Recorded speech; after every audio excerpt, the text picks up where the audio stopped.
በአዶናይ ምክንያት የተነሳ ከባድ ውዝግብ ቀጣይ አዶናይ ይታሰራል። ለመሆኑ አዶናይን ሊያሳስረው የሚችለው ጉዳይ ምንድነው? የሚታሰርበት ምክንያቶች አሉት። ድንገት በተነሳችው ፎቶ መነጋገሪያ የነበረችው የገጠሯ ቆንጆ አዲስ የህይወት ምዕራፍ ሆነ ተከናወነ። ተዋናይ ቴዲ ሸዋን ፖሊስ ላይ እምነት እንዳይኖረው ያደረገው ነገር ምንድነው? ቢሮዬን ዘርፈውኛል። ፖሊስ የሚባለውም ነገር ይሄ ህግ ምናምን የሚባለው ነገር በፈጽሞ የሚሰራ ነገር አይደለም። እነዚህንና ሌሎች ወቅታዊ ጉዳዮችን እያነሳን እየተነጋገርን አብረን እንቆያለን። ለዚህ ቻናል አዲስ የሆናችሁ ሰብስክራይብ እያደረጋችሁ እንዲሁም ይሄን ቪዲዮ ላይክ አድርጋችሁ ብትጀምሩ ደስ ይለኛል። በባለፈው ሳምንት ከሰማናቸው ነገሮች አንዱ ወደ 20 የሚጠጉ ታዳጊ የእግር ኳስ ተጫዋቾች ወደ ስዊድን ሀገር ለውድድር ሄደው ውድድሩን ጨርሰው ወደ ሀገር ቤት ከመመለስ ይልቅ እዛው ጠፍተው መቅረትን መርጠዋል እና ይሄ ዜና ከተሰማ ጊዜ ጀምሮ ብዙ ሰዎች ብዙ አይነት አስተያየቶችን ሲሰጡ ሰምቻለሁ። በጣም የሚገርመው ነገር ታዳጊዎቹ እድሜያቸው ከ14 እስከ 17 ያሉ ናቸው እና እነዚህ ታዳጊዎች ወደ ሀገራቸው መመለስ ያልፈለጉት ለምንድን ነው? በሀገራቸው ሁኔታ ተስፋ ቆርጠው፣ በፖለቲካው፣ በኢኮኖሚው፣ በእርስ በርስ መገዳደል፣ በእርስ በርስ ጦርነቱ ተስፋ ቆርጠው ነው ወይንስ በህይወታቸው ላይ የተሻለ እድል ፍለጋ? ይሄ ነገር ብዙ ሰዎችን ሲያጨቃጭቅ ነበር እና አንዳንድ ሰዎች ልጆቹ ያደረጉት ነገር አግባብ አይደለም፣ ለውድድር እስከሄዱ ድረስ ውድድሩን አጠናቀው ወደ ሀገር ቤት መመለስ ነበረባቸው የሚሉ ሰዎች አሉ። አንዳንዶቹ ደግሞ ምን ይላሉ?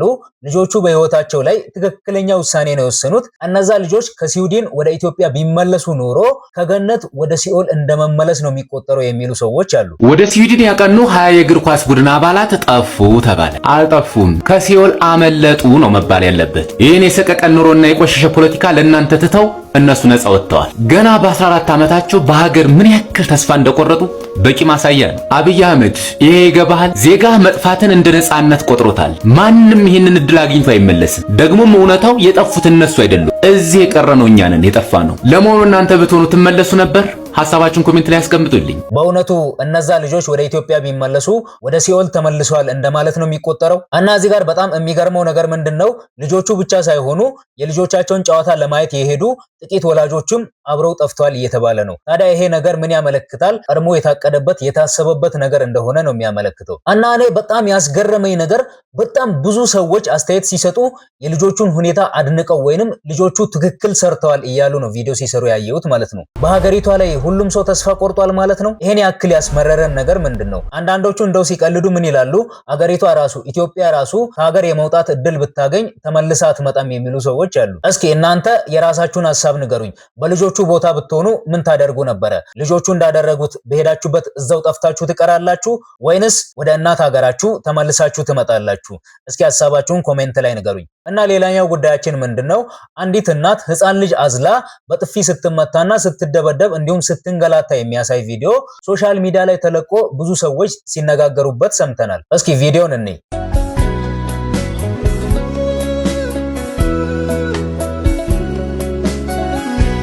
ሰው ከበል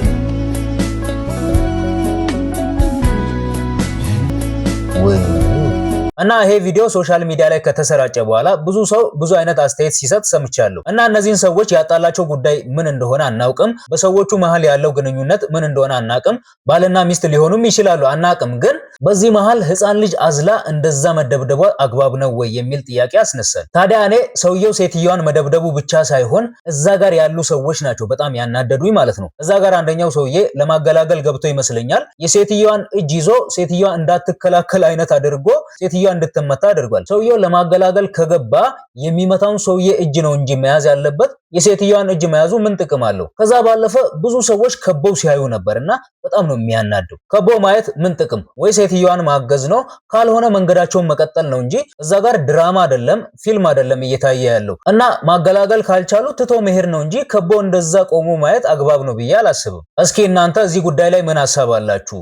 እናንተ እዛ ቦታ ላይ ብትሆኑ ምን አይነት እርምጃ ትወስዳላችሁ? መሃል ገብታችሁ ታገላገላላችሁ ወይንስ የሰዎቹ ጉዳይ የራሳቸው ጉዳይ ነው እኛ ምን አገባን ብላችሁ ትታችሁ ትሄዳላችሁ? ወይንስ እዛ ጋር ቆመው እንደሚያዩ ሰዎች ቆማችሁ ትመለከታላችሁ? እስኪ ሐሳባችሁን ኮሜንት ላይ ንገሩኝ። እና ሌላኛው ሰሞኑን በጣም አነጋጋሪ ከሆኑ ነገሮች አንዱ የአዶናይና ሲድሮ የሚባለው አፕሊኬሽን ጉዳይ ነው። አዶናይ እንግዲህ ከጥቂት ወራት በፊት ሲድሮ የሚባል እንደ ቲክቶክ ያለ አዲስ አፕሊኬሽን በኢትዮጵያውያን ለኢትዮጵያውያን እንደተሰራ ሲናገር ነበረ። ይሄ አፕሊኬሽን እንግዲህ እንደ ቲክቶክ ነው።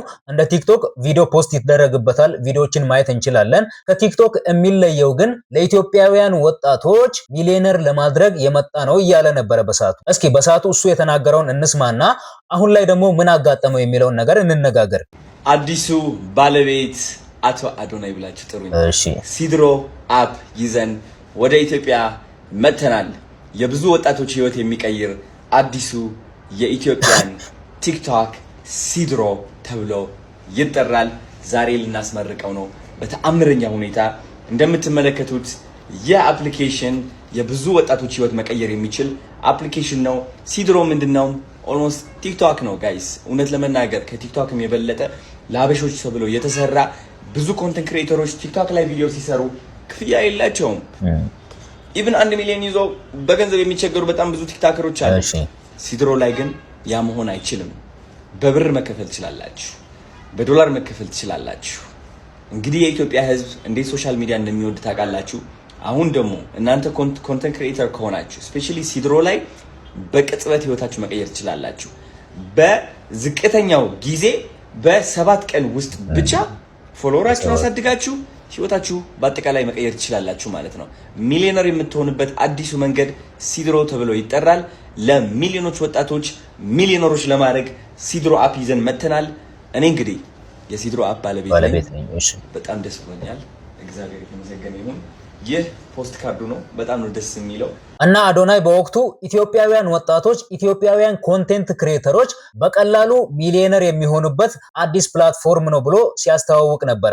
ሲያስተዋውቅም እንግዲህ የሲድሮ ባለቤት እኔ ነኝ እያለ ነበረ። እኔ እንግዲህ የሲድሮ አፕ ባለቤት ነኝ። አዲሱ ባለቤት አቶ አዶናይ ብላችሁ ጥሩኝ። ነገር ግን ከሰሞኑን እሱ ቲክቶክ ስቶሪ ላይ ያጋራው መልእክት በብዙ ሰዎች ዘንድም አግራሞትን የፈጠረ ሆኗል። እስኪ የሱን መልእክት እኔ ሰላም የሀገሬ ልጆች፣ ይህን መልእክት በተቻላችሁ አቅም እንድታስተላልፉልኝ እጠይቃለሁ። እንደሚታወቀው ሲድሮ የሚባል አዲስ አፕሊኬሽን እየመጣ እንደሆነ አሳውቄ ነበር። ሲድሮ እኔ በሰራዋቸው ቪዲዮዎች ምክንያት ከ400,000 በላይ ዳውንሎድ አግኝቷል። ሲድሮ የተማመንኩበት እና የወጣቶችን ህይወት ይቀይራል ብዬ ያሰብኩት አዲስ ቴክኖሎጂ ነበር። ወጣት የሚቀይር ሀሳብና ስራ ማበረታታት ምኞቴ ነው። ቢሆንም ሲድሮ ለህዝብ ይፋ ይሆናል ብለን በጠበቅነው ጊዜ ይፋ መሆን አልቻለም። በዚህም ምክንያት የኔ ብራንድ ላይ እምነት ስለሚቀንስ ከሲድሮ ጋር ያለኝን ግንኙነት 100% እንዳቋረጥ እንዲታወቅ እፈልጋለሁ።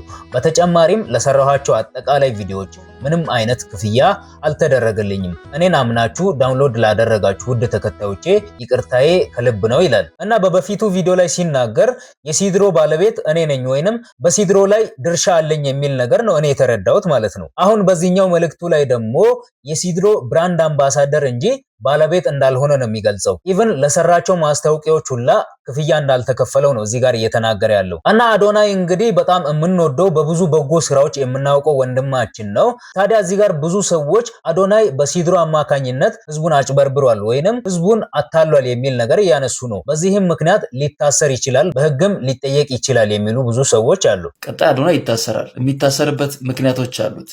የመጀመሪያ ይህንን ህዝብ መነሻ አድርጎ ለማጭበርበር ሲነሳ ምን አይነት ሀሳብ ነው ይዞ የመጣው? አፕሊኬሽኑ የኔ ነው ብሎ አለ። ቀጣዩ የአዶናይ ጉዞ ወደ ስርዓት ሊያመራ እንደሆነ ሙሉ መረጃዎች አሉኝ እና እዚህ ጋር የኔ የግል ሀሳብ ምንድነው? አዶናይን እኔ በግሌ እምወደው እማደንቀው ልጅ ነው። ይሄን ሲድሮ የሚባለውን አፕሊኬሽን ሲያስተዋውቅ ግን እሱ ባለቤት እንደሆነ አድርጌ ነው እኔም የተረዳሁት በወቅቱ ማለት ነው። እሱም አዲሱ የሲድሮ ባለቤት ብላችሁ ጥሩኝ ሲል ነበረ። እናም የሱን ማስታወቂያ ተማምኖ ነው ከ400,000 በላይ ሰው ያን ሲድሮ የሚባለውን አፕሊኬሽን አውርዶ የነበረው ማለት ነው። ታዲያ በወቅቱ አዶናይ እኔ ብራንድ አምባሳደር እንጂ ባለቤት አይደለሁም የሚል ነገር መናገር አይችልም ነበር። ከዛ ባለፈ በጣም ብዙ ኮንቴንት ክሬተሮች የአዶናይን ማስታወቂያ ሰምተው ብዙ ነገር ተስፋ አድርገው ነበርና ሚሊዮነር ትሆናላችሁ የሚል ነገርም ቃል ተገብቶ ነበርና ያን ተስፋ ያደረገውን ነገር ወጣቱ ሲያጣ ምን ያክል ጭንቀት ውስጥ ሊያስገባ እንደሚችል ግልጽ ነው። እና እዚህ ጋር አንዳንድ ሰዎች እንደሚሉት አዶናይ ሰዎችን አጭበርብሯል፣ ስለዚህ መታሰር አለበት፣ በህግ መጠየቅ አለበት የሚለውን ሐሳብ ትስማማላችሁ እናንተ? ወይንስ አዶናይ ምንም ያጠፋው ነገር የለም፣ እሱ ብራንድ አምባሳደር ነበረ፣ የራሱን ማስታወቂያ ነው የሰራው፣ ስለዚህ እሱን ምንም የሚያስጠይቀው ነገር የለም ከሚሉት ወገን ናችሁ? እስኪ ሐሳባችሁን ኮሜንት ላይ ንገሩኝ። እና ሌላኛው የዛሬው ጉዳያችን ምንድነው? ይችን ልጅ ሁላችሁም ታስታውሳላችሁ ብዬ አስባለሁ። ኤልሳቤጥ ደስታ ትባላለች እና ኤልሳቤጥ በምትኖርበት አደሮ ጡንጦ የሚባል አካባቢ ለጉብኝት የመጡ ሰዎች ድንገት ፎቶና ቪዲዮ አንስተው ሶሻል ሚዲያ ላይ የሷን ቪዲዮ ከለጠፉ በኋላ በጣም በብዙ ሰዎች ዘንድ መነጋገሪያ ሆና ነበር። ሀገር ውስጥም ከሀገር ውጭም ያሉ በጣም ብዙ ሰዎች በዚች ልጅ ተፈጥሯዊ ውበት ሲደነቁና እቺ ልጅ ቀጣዩዋ የኢትዮጵያ ሞዴል ትሆናለች ሲሉ ነበር። ታዲያ ማስተር አብነትም እቺን ልጅ ከገጠር ወደ አዲስ አበባ ይዞ መጥቶ አንዳንድ እድሎችን ለመፍጠር ሲሞክር ነበር። ታዲያ እቺ ልጅ የሞዴሊንግ ስራዋን በይፋ ጀምራለች። እቺ ልጅ እንግዲህ ሜካፕ ተሰርታ ምናምን አንዳንድ ፎቶዎች ሶሻል ሚዲያ ላይ ያያየን ነበር እና ድንገት በተነሳችው ፎቶ እንዲህ መነጋገሪያ ሆና በዚህ ቅጽበት ደግሞ ህይወቷ መቀየሩ በጣም ደስ የሚል ነገር ነው። እዚህ ጋር ብዙ ሰዎች ሁለት አይነት ሐሳብ ያነሳሉ። እኛ ልጅቷን አይተን የወደድነው ምንም አይነት አርቲፊሻል ነገር ያልነካውን ተፈጥሯዊ መልኳንና ውበቷን ነው እንጂ እንዲህ ሜካፕ ተቀብታ ምናምን ማየት አያስፈልግም የሚሉ ሰዎች አሉ። እስኪ እናንተ ፎቶዋን በደንብ ተመልከቱና ልጅቷ የቱ ጋር ነው በይበልጥ ቆንጆ የሆነችው? በፊት እዛ ገጠር ላይ ያለች ምንም አይነት ሜካፕ ሳይነካት ያለው ውበቷ ነው ወይንስ አሁን ላይ ተቀባብታ ምናምን ያለው መልኳ ነው? እስኪ ሐሳባችሁን ኮሜንት ላይ ንገሩኝ። ሆነ ተከናወነ እሰይ ለኢትዮጵያ ሕዝብ ተከናውኗል።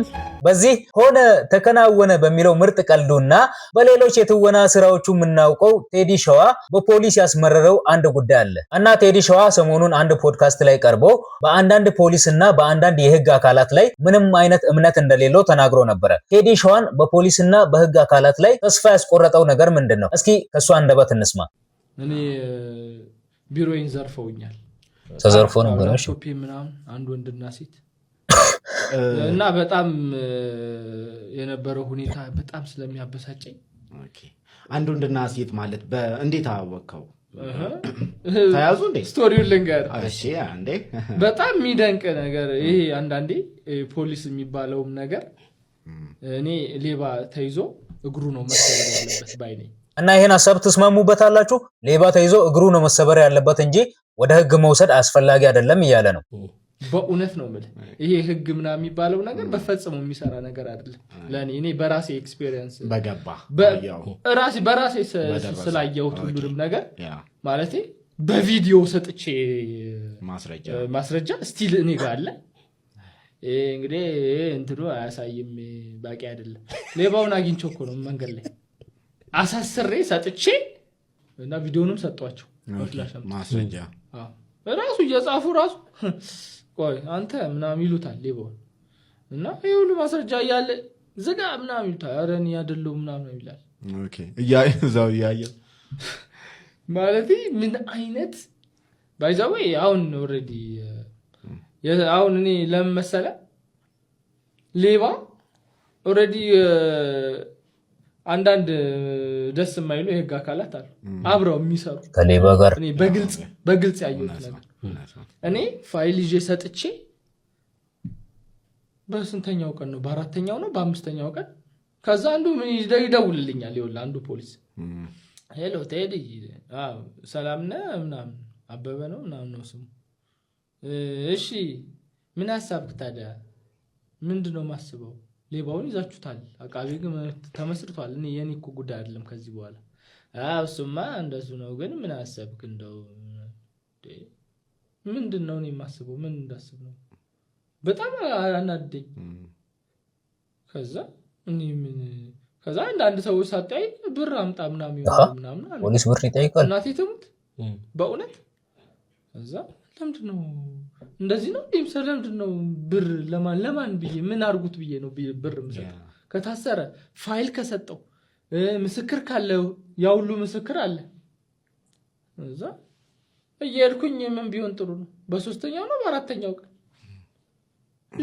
ተገናኘን ከሌባው ጋር መንገድ ላይ እናቴ አልታሰረ። እንዴት ያየን ማለት ነው። ምንም አላልኩም። ወደ ቢሮ ነበር የሚሄደው። ቀጥታ ወደ ፖሊስ ጣቢያ። እሺ ከዛ ይቅርታ እንደዚህ ክስ ነበር ምናምን ሴቷ እየተፈለገች ነው ብላችሁኛል። ሌባውን አሁን አየሁት ብላችኋለሁ።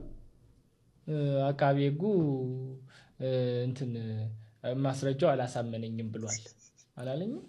እና እጅግ በጣም ነው የሚያሳዝነው። በጣም ብዙ ለሙያቸው ታምነው ህዝብን የሚያገለግሉ ፖሊሶችና የህግ አካላት እንዳሉ ሁሉ አንዳንድ ደግሞ ለተበደለ ሰው ሳይሆን ከበዳዩ ጎን የሚቆሙ ንብረት ለተሰረቀበት ሰው ፍትህ ከመስጠት ይልቅ ደግሞ ከሌባው ጎን የሚቆሙ ከሌባ ጋር ተባብረው የሚሰሩ አንዳንድ ፖሊሶችና የህግ አካላት እንዳሉ ነው እንግዲህ ቴዲ ሸዋ የተናገረው ማለት ነው። እና ቴዲ ሸዋ ካነሳው ሐሳብ አንዱ ሌባ ተይዞ ወደ ህግ መወሰድ የለበትም እዛው ነው እርምጃ መውሰድ ወይንም እግሩን ሰብሮ መጣል ያለብን እያለ ነበረ። እዚህ ላይ ምን ሐሳብ አላችሁ? ሌባ ተይዞ ወደ ህግ መወሰድ ነው እንጂ ያለበት ምንም አይነት የግል እርምጃ መወሰድ የለበትም ከሚሉት ወገን ናችሁ? ወይንስ አይ ሌባ ወደ ህግ ቦታ ከተወሰደ ከ2 ከ3 ቀን በኋላ ተፈቶ ይለቀቃል፣ ስለዚህ እዛው ነው እግሩን ሰብሮ ማስቀመጥ ያለብን እንጂ ወደ ህግ ቦታ መውሰድ አስፈላጊ አይደለም ከሚሉት ወገን ናችሁ? እና እዚህ ጋር እኔ በጣም የገረመኝና ያሳቀኝ ነገር ምንድነው አንዳንድ ሰዎች ኮሜንት ላይ ምን ይላሉ?